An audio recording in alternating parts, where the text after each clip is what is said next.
Professor Steiner here again, and what I want to talk about now is the importance of your relying upon acquiring reliable, quality techniques and thoroughly developing them, as opposed to depending upon quantity. Now, in some cases, I think some people might not like what I have to say here, and I don't mean to I'm not trying to insult anyone. I'm not trying to denigrate any system. I'm not trying to put anything down. What I'm presenting are my ideas and theories that I have culled from the study of decades in which I've examined the combat experiences and teachings of every expert I could find, every expert I could look into and learn from. And what I'm presenting here in these brief talks is the essence of what I've discovered and what I believe to be true and what I think is validatable by reference to reality. And one of these things is that in those systems of self-defense, such as Kenpo Karate, ju-jitsu, Aikijitsu, Kokusul Hwan, Hwarang-do, Hapkido, there are way too many self-defense, in quotes, self-defense techniques. And there is not enough emphasis upon quality. Now, for many years, actually for decades, I've been a proponent, not 100% in agreement with him, but a very strong defender of the late Bruce Tegner. I don't agree with everything he believed in. I don't agree with all of his approaches to self-defense or dealing with violent attack. But one very important thing that he presented, and he did it at a time when this was the last thing anybody was listening to, pretty much, in the martial arts. I remember being a student in ju-jitsu and in karate and hearing people deride Bruce Tegner specifically. I remember one person called him Uncle Brucey, contemptuously. Well, there was no reason to have contempt for him. For your information, Bruce Tegner was California State Judo champion. He was an armed forces instructor in close combat, and he developed what he called ju-jitsu, which again, I don't agree 100% in everything he did. I don't at all, and I know that we would be disagreeing if we knew each other on certain points, but he was brilliant in pointing out at a time when this just wasn't even thought of, that what you really want and need for self-defense is a handful of practical, reliable techniques. Now, he didn't stress attacking and preempting the way I do. He didn't stress the development of attack combinations, of building really ferocious follow-up into attacking opponents, as I stress. But he did stress this, and it's an important concept. I just say this because I don't want to create the impression that I invented the idea that you don't need encyclopedic knowledge in order to defend yourself. What you do need are those quality techniques, the low side kick to the knee. There's almost nothing that you can't handle with that. The chin jab, the hand axe chop, elbow striking, knee attacks, certain basic throws, combinations of attacks.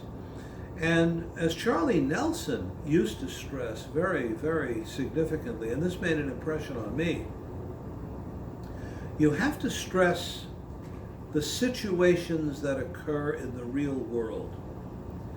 Now, in American Combato, we've got 30 core situations. In each of those situations, we have a certain hardcore group of techniques that enable you to deal with whatever could happen in that type of situation. All told, and I'm speaking now only of self-defense techniques, or what I call counterattacks. All told, we've got about 125 techniques. That's just the self-defense. Primarily, we rely upon preempting and combinations, attacking combinations, which is our first choice if we know we're in trouble. But even there, we don't want a lot of techniques. Out of that 125 techniques, a student over the years that he's been studying with me, or with Mark Bryans, will extract perhaps 2 or 3 dozen techniques that suit him perfectly. And he will be perfecting those. But all of those 125 techniques, they've been culled from every conceivable source. And that's not an awful lot of techniques when you consider that Hapkido, Kuksul Hwan, Aiki-Jutsu contain just about 4,000 different self-defense techniques. We've only got about 125, and of that 125, 2 or 3 dozen is what an expert would be relying upon. Basic blows, we've got a total of 50 in our system. 16 that are key, and an expert in our system would favor perhaps half a dozen blows that he would really rely on and just be a crack practitioner of. Combinations, we teach 30 core combinations with variations, of course. Anyone who has mastered 8 combinations, 8 or 9 combinations, is well equipped, more than well equipped, to deal with violence. On no account do we stress encyclopedic learning. The only exception to learning all of the techniques in the system is if you're going to be teaching it. And so far, the only teacher is Mark Bryans, other than myself. So very few people have the interest. I do have some marvelous black belt students, and they're wonderful people. I mean, I have some students who have been with me for many years. I really consider them dear and close friends, and they are deriving more and more and more out of the system by studying it. But even they are not encouraged to acquire encyclopedic knowledge. They are encouraged to polish and perfect and hone those techniques and those skills that fit them best.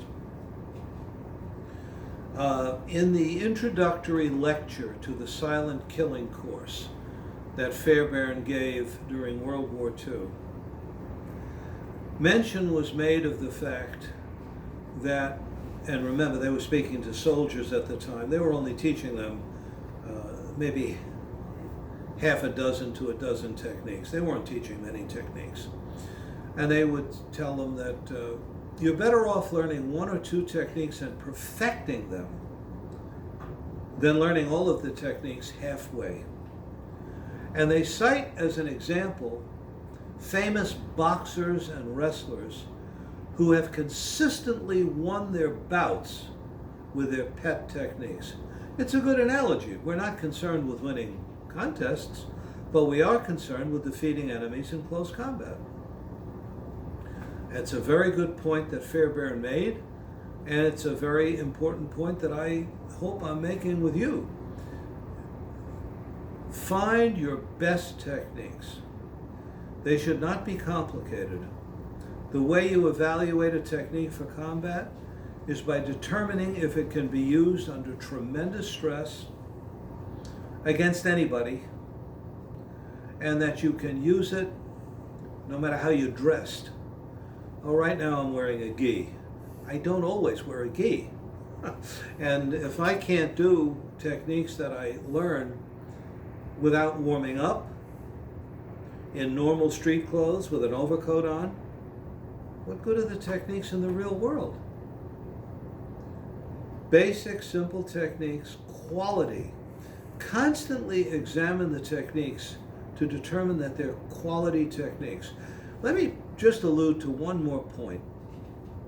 Years ago, the martial arts publications, the publishers, used to come out usually once a year with an annual edition. And in that annual edition, they would have a comparison between how each system or style would handle a certain type of attack. And you would see how let's take a one-arm lapel grab, just as an example. How would someone using Hapkido handle it? How would someone using ju-jitsu handle it? How would someone in Kenpo karate handle it?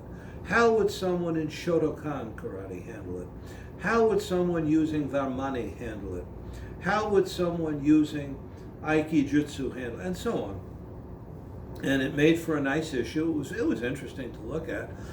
Nobody needs all of those techniques. Let me tell you something. I would get a kick out of showing that to my students and saying, look, the chin jab, the eye attack, the chop, the elbow, any of these single moves will handle all of these techniques. You don't need any of these complicated techniques. And you don't. Now, I'm not putting down either those arts that teach those techniques or those who practice them. For art's sake, for interest, for personal satisfaction, they're fine. Nobody can quarrel with that. But for practical, do it right now self-defense that you can rely upon under the worst conditions,